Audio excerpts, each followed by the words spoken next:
దేవుని రాజ్యం అనంటే అక్కడెక్కడో పైన సౌరమండలం దాటిన తర్వాత లేకపోతే ఇంకెక్కడికో పోతే వచ్చేది కాదు. దేవుని రాజ్యం అనంటే దేవుని సన్నిధి, దేవుని ముఖకాంతి, దేవుడు ఉండేటటువంటి స్థలము, దేవుడు ఉండేటువంటి స్పేస్, దేవుని యొక్క స్పేస్ ఏదైతే ఉందో అది మనుషులకు ఇవ్వబడినటువంటి భూమి ఆకాశం అనే స్పేస్. ఈ రెండు కూడా ఒకదానికొకటి కలిసే ఉన్నాయి, దగ్గరగా ఉన్నాయి. ఈ రెండు వేరు వేరు రియాలిటీస్. ఆ రియాలిటీ మన మధ్య ఉంది, మనకు తెలియదు, మనం దాన్ని చూడలేం, మన బాహ్య కన్నుతో చూడలేం. కానీ ఆయన మన మధ్య ఉన్నాడు. ఆయన అన్నాడు, 2-3 అక్కడ నేను ఉంటాను అన్నాడు. ఇప్పుడు మన మధ్య ఆయన ఉన్నాడు. సో నేను చెప్పొచ్చేది ఏమిటి అంటే, దేవుని రాజ్యం అప్పుడెప్పుడో ఇంకెక్కడికో వెళితే చనిపోతే దొరికేది కాదు.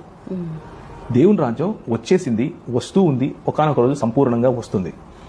దేవుని రాజ్యం అని దేన్ని అంటున్నాం అనంటే, యేసుక్రీస్తుకు విధేయత కలిగి జీవించే జీవన విధానం దేవుని రాజ్య విధానం అని అంటున్నాం. దేవుని రాజ్యం అన్నది ఒక భౌతికమైనటువంటి స్థలం కాదు. దేవుని రాజ్యం అన్నది క్రీస్తు చేత పరిపాలింపబడేవాళ్ళు ఎక్కడున్నా సరే ప్రపంచం అంతట్లో వాళ్ళు దేవుని రాజ్యంలో ఉన్నట్లు అని అంటున్నాం.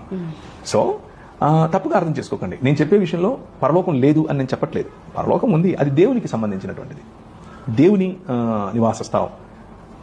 భూమి మాత్రం నరులకు ఇచ్చాడు ఆయన. నరులకు 115వ కీర్తన 16వ వచనం, భూమిని నరులకు ఇచ్చాడు.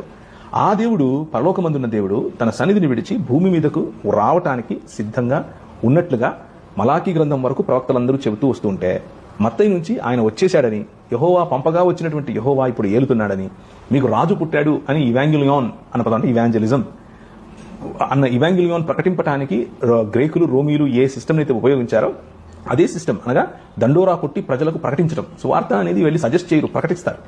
ప్రకటించడం కోసం దేవుడు లేదా యేసు క్రీస్తు ప్రభు ఏర్పరచుకున్నటువంటి ఆయన అపోస్తలులు వారి యొక్క విశ్వాసం గమనిస్తే ఇదే కనిపిస్తుంది. ఏం కనిపిస్తుంది? దేవుని రాజ్యం వచ్చేసింది, దేవుని రాజ్యం ఎక్స్టెండ్ అవుతోంది, వైల్డ్ ఫైర్ గా పెరుగుతుంది. దేవుని రాజ్యం ఒకానొక సమయంలో సంపూర్ణంగా మన మధ్యకు వస్తుంది. సో ఇందులో ఏ డౌట్ లేదు.